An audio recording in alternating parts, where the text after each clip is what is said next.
marka wacyiga dadka inaan kordhino qabkoodii aan kor u qaadno wadaniyadoodii aan kor u qaadno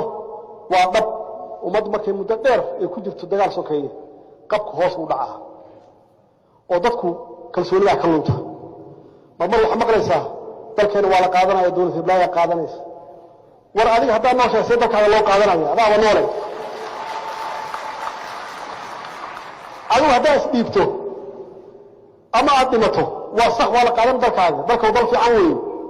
laakiin hadaa soo taagan tahay Soomaali waxeeda qofkii u yimaada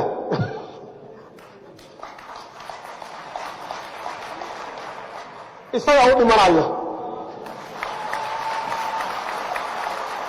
markaas dhiibina qabkiina kor u qaada kalsooni lahaada qof Soomaali meel ku nool yahay dalkiis lama qaadan waa jiraan dad Soomaali ah oo la adeegsado waa jiraan oo shay adeegsado waa jiraan dadkaas hal meel aan uga soo wareejisano waliba waa jireen wax cusub maaha hal meel aan uga soo wareejisano dalkeena dal kale malhin isagaan leenahay isagaan ku dhalanay isagaana ku dhimanayna qof walba waqtigiisa dhaafayna ma jiro marka niyada khayr u sheega in malaqi karta malaha dacar Soomaaliya dacar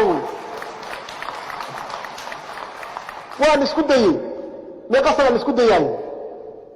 dadkii naga horeeyay waxba garanayeen oo qabkooda fiicnaa